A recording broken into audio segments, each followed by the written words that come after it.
We are up to mitzvah number 128. And again, we are in Leviticus. So a lot of the mitzvahs are going to be dealing with things that are not really relevant to our lives today, absent a temple. Lots of different laws about sacrifices and the like.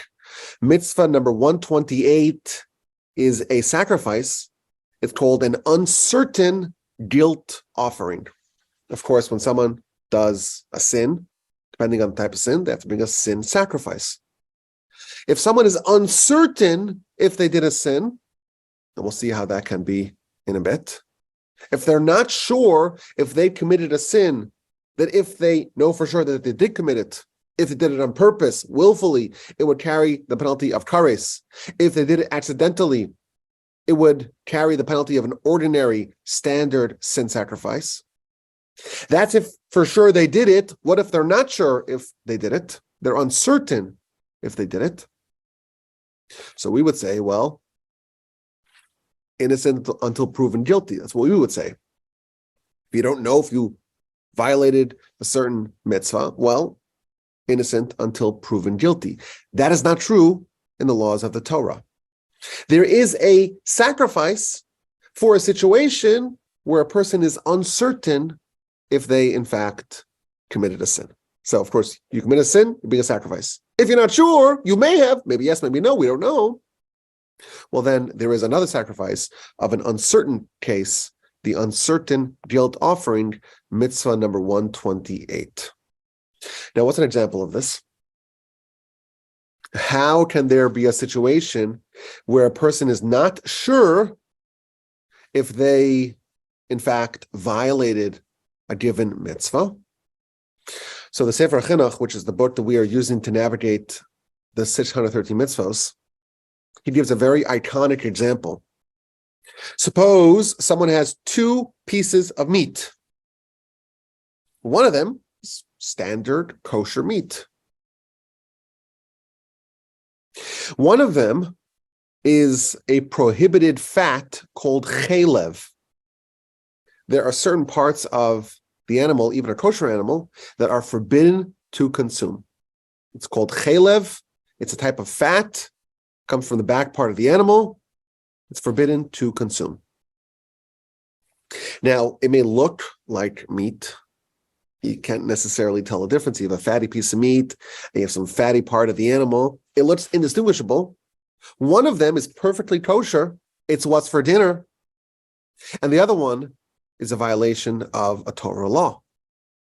A violation that carries with it the penalty of kares when done on purpose and a sin sacrifice when done accidentally. The person wolfs down one of the two pieces of meat. The other one is lost. The dog comes, snatches it, and eats it. It's gone. And we don't know which one he ate. Did he eat the permitted meat or did he eat the forbidden meat? If he ate the permitted meat, well, he's free and clear. If he ate the forbidden meat, then he has violated accidentally. He has violated a sin that carries with it the weight of kares when done on purpose and a sin sacrifice when done accidentally. And now he doesn't know what happened. In this situation, mitzvah number 128 applies. He must bring a karban asham talui, a sacrifice of an uncertain guilt offering. That is this mitzvah. Now, the Sefer Chinuch focuses on an interesting point. We don't know what happened. Currently, we don't know what happened. But what happens in the future if we discover after the fact what happened? So suppose we have this case of the two pieces of meat, and we don't know which one he ate, and he brings the guilt or the uncertain guilt offering. But then subsequently, we discover that it was actually forbidden. He chose wrong, and he ate the forbidden fats piece of meat, not the permitted kosher piece of meat. Well, okay, how does he proceed now? Now we know for sure that he violated a sin. Yes, it was done accidentally, but you have to bring a sin sacrifice in that case. So perhaps you may say, well, I already brought a sacrifice for the situation. I brought the uncertain guilt offering. So maybe you wouldn't need to bring another sacrifice now that you discovered that you, in fact, violated this mitzvah. And the answer is that even though you had already brought an uncertain guilt offering before you knew what had happened, that is insufficient now that we have discovered that you, in fact, did eat the forbidden fat, and you must bring a new sacrifice. Now, conversely, suppose he discovers that, well, as luck would have it, he ate the permitted meat. It was completely kosher. So we may think, oh no, you brought a sacrifice, but you did nothing wrong. Because after all, it was discovered that you ate the kosher meat. That is also not true.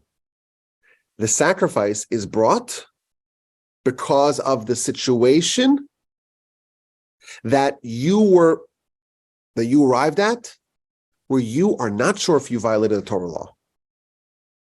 It's obligatory for someone who potentially may have violated a Torah law to bring a sacrifice. And the way it's described is the original sacrifice that you brought when you were uncertain, that is sufficient. That's enough. So effectively what this means is that our subject, it doesn't deal with someone violating a sin per se. It deals with someone putting themselves in a situation where they may have violated a sin. This is the sin of carelessness. When someone does not have sufficient vigilance and someone puts themselves in a situation where they may in fact be doing something wrong, that in itself, even if they don't do something wrong, that in itself, the fact that they put themselves in a position where they may have done something wrong, that is this subject, and that is this sacrifice. And therefore, if you discover subsequently that you actually ate kosher, that sacrifice that you brought at the time was still needed, because that sacrifice is not dealing with the violation of the forbidden meat, but the violation of the carelessness that led to the potential that you may have eaten the forbidden meat. And the Sefer Chinuch, as he always does, he gives us a reason behind every mitzvah, something that is understandable to us. Of course, the actual reason is because the Almighty told us. That's the real reason for all the mitzvahs. But still, there's an idea of bringing an idea, a law, bringing it closer to us so we understand it more. And he explains that the focus of this mitzvah is that we should have extra care and vigilance to avoid even the possibility of violating the will of God. We think of mitzvahs as nice spiritual addenda to a life. Hey, we have a soul, and yes, God exists, and yes, he gives us the Torah, and therefore it's important for us to have that part of our lives as well. The Torah is trying to reorient us, trying to change our perspective, to recalibrate us. It's not that we have a soul, like as if the soul's incidental to the body. We think, okay, well, who I am, I'm me, and I happen to have a soul. It's the opposite. You are the soul. You happen to have a body.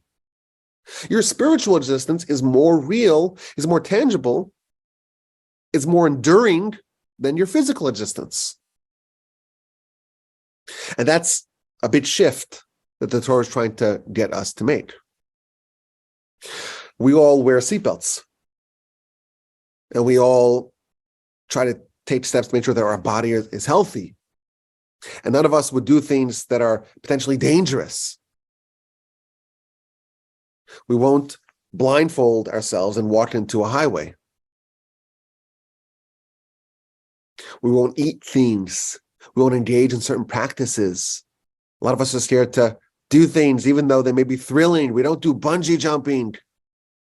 We don't do paragliding. We're scared of dying. And we can be obsessive about our health, and that's all good. But what about that for our spiritual lives? If someone is careless about their spiritual lives, That means that they don't value their spiritual lives in the same way that they value their physical lives. And your physical life, well, that is transient. That's here for just a couple of years. Is it 50? Is it 100? We don't know. But that is not permanent. You know what is permanent? Your soul. And therefore, the Torah is trying to encourage us, to coach us, to urge us, to exhort us to realize this point. And that is that our spiritual existence and vitality and health matters just as much and even more than our physical vitality and health. And when we don't get that, we put ourselves into situations, well, it doesn't really matter if it was this kind of meat or that kind of meat. If we were talking about poison versus non-poison, we would all take that very seriously. From the Torah's perspective, and in reality, the non-kosher meat is spiritual poison. And to try to make us realize that, even if someone did nothing wrong, it could have been poison, and that's enough to incur this sacrifice. When someone has insufficient care, insufficient vigilance in spiritual matters, that in itself is a violation of the Torah's laws that requires the requisite, the sufficient vigilance, and you have to bring a sacrifice. And therefore, if the person discovers subsequently that he did in fact violate the mitzvah, the meat was forbidden fats, he must bring a second sacrifice, because the first sacrifice was not for the sin, but for the lack of vigilance. The lack of vigilance to put yourself in a situation that potentially may lead to sin, that in itself is the violation. If you discover subsequently that you did in fact eat the forbidden meat, well then you must bring a separate second sacrifice for that violation. As he always does, Sefer HaChinuch offers a sampling of some of the laws of this mitzvah. The one that he begins with is a very subtle one. This is something you may spend a lot of time in yeshiva studying. There are two types of doubt. You have someone who eats a piece of meat. It could be this one, it could be that one. We don't know. So there's a doubt here. There are two pieces of meat, and you chose one, and we don't know which one you chose. That's one type of doubt. Suppose there was a second type of doubt. There aren't two pieces of meat in front of you. There's only one. But it came from one of two shops. There are two shops. One of them sells only kosher meat. One of them sells the non-kosher meat, the forbidden fats. And this meat originated in one of those two shops. You just don't know which one it originated in. It's also a doubt, right? But there is an abstract theoretical difference between these two types of doubt. If there are two pieces in front of me, the choke point where the doubt lies is right in front of me. And the decision that I make is a decision involving one of these two options. That is known philosophically as a fixed doubt. The doubt is right here in front of me. Whereas when there's only one piece of meat in front of me, and the choke point, the point where the separation happened is elsewhere, that's a different type of doubt. And even though statistically they may be the same, because after all, maybe the same probabilities, it's 50% either way. Halachically, there is a difference between a situation in which the prohibited is in front of you versus a situation where the prohibited meat may never have been in front of you at all. Only when the prohibited meat was there, you had two pieces of meat and you made a choice, only then is there an uncertain guilt offering. But if you have only one piece of meat and you just don't know where it came from, in that case, there's nothing that's prohibited that's necessarily in front of you, and there would be no incurring of this mitzvah, mitzvah number 128. Now, I think this idea, the broad idea of this mitzvah is found elsewhere, of course, in our philosophy, in our system of laws.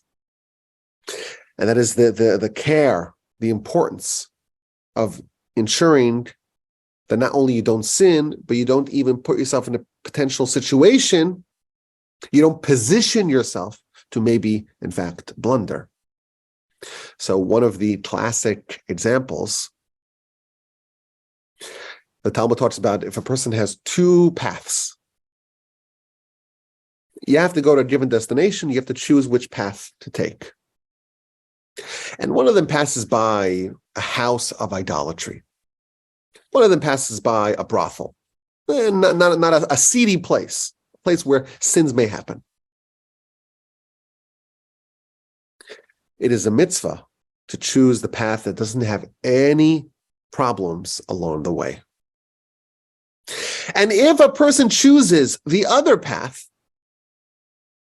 and they close their eyes, and they plug up their ears, and they make sure that they don't do anything wrong, anything untoward along the path, nevertheless, the Talmud tells us, they have violated a prohibition.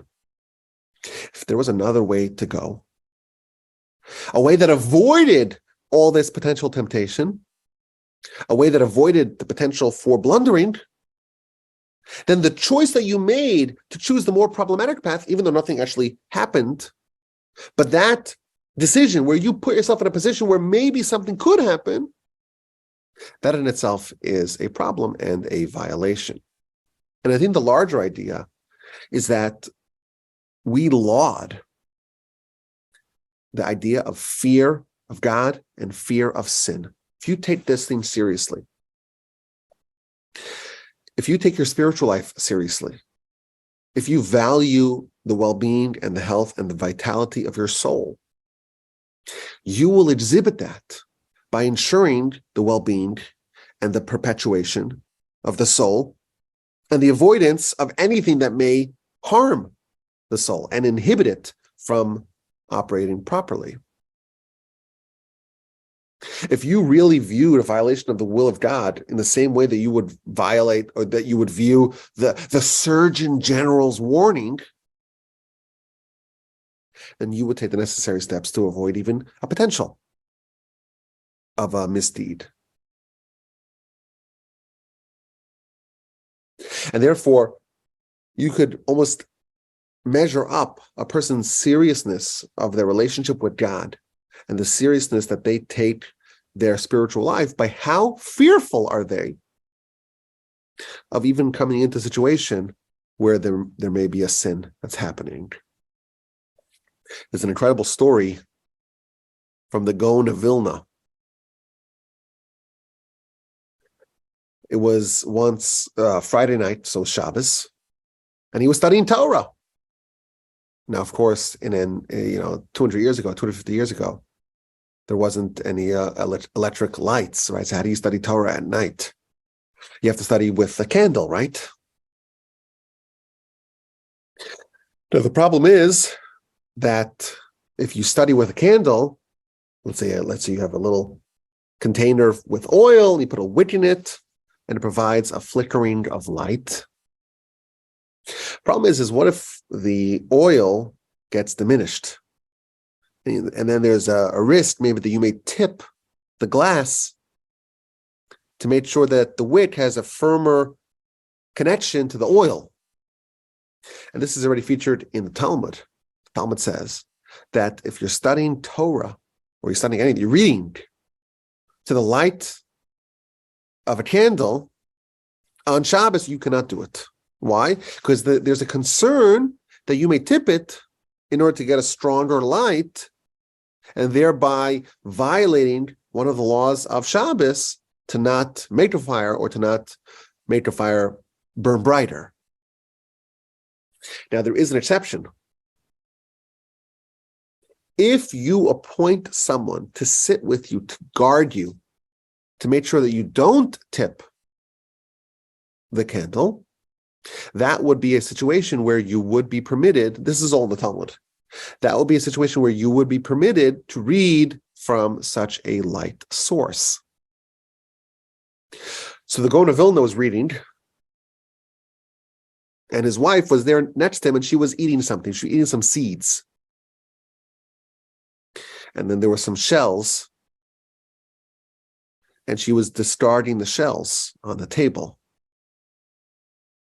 And the Gaon of Vilna, he was so immersed in the study that he accidentally touched some of those shells. Now, this would not be viewed in our eyes as some sort of major problem, but the law states, the rabbinic law states, that anything that you cannot use on Shabbos, you cannot handle or maneuver or move on Shabbos. And therefore, if you have shells, now that the seed has been removed from the shells, those shells are useless on Shabbos. And if they're useless on Shabbos, they are mutzah. You cannot handle them or move them on Shabbos. And the Gaon of Vilna absent-mindedly started moving and playing with them.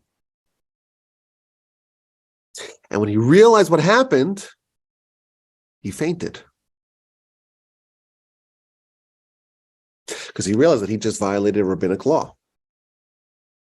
So his wife is there, she's freaking out. So she starts pouring water on him to make him come to. And he wakes up and he remembers what happened. He faints again. So what does this woman do? She wakes him up again, and she takes those seeds, takes those shells, and starts chewing them and eating them. And if you eat them, if it's edible, it's not useless. And if it's not useless, it's not mutzah. And if it's not mutzah, you can handle it on Shabbos. So she starts eating those shells, and he stops fainting. Now again, we read this story, it sounds ridiculous to us. It sounds crazy. He's fainting because he accidentally violated a rabbinic law. And what does his wife do? She finds a way to make it not prohibited. But again, if this was someone's money being discussed here, or someone's physical health, it would make sense to us. That's only because we view the body as real, and the world of the body as real, and this world as real, and the soul as theoretical. And we don't take it seriously. And again, that is not an indictment on us. That is our natural state, or our default state in this world. The primary objective of the Yetzer Hara is to make us body first and soul second. That's what it does. And that's why this story sounds strange to us. But we see a Torah perspective. But we see a Torah perspective here. Imagine you had eaten poison. How seriously would you take that? We view the laws of physics as real. And the laws of Torah, well, they're very nice. 10 Commandments. Laws are important. Have to have faith, belief, live by a moral code, have a moral compass. That is not the Torah's attitude. The Torah's attitude is a violation of Torah. It's something that really you're violating the will of God, and really every violation should carry with it capital punishment. And even the most minor violation should be capital punishment. But the Almighty, in his kindness, in his benevolence, he's willing to kind of go easy on us.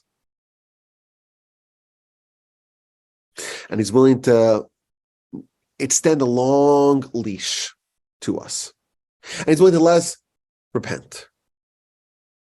But ultimately, non-kosher, in the eyes of the Torah, is poison.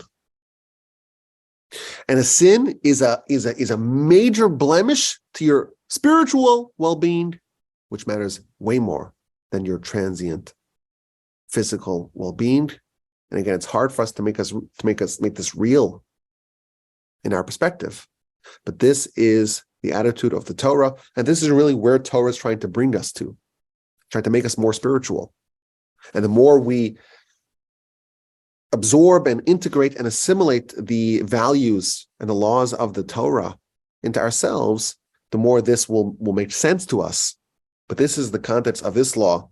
Mitzvah number 128, uncertain guilt offerings. You're not even sure you did something wrong. Well, you may have, and that in itself is violation.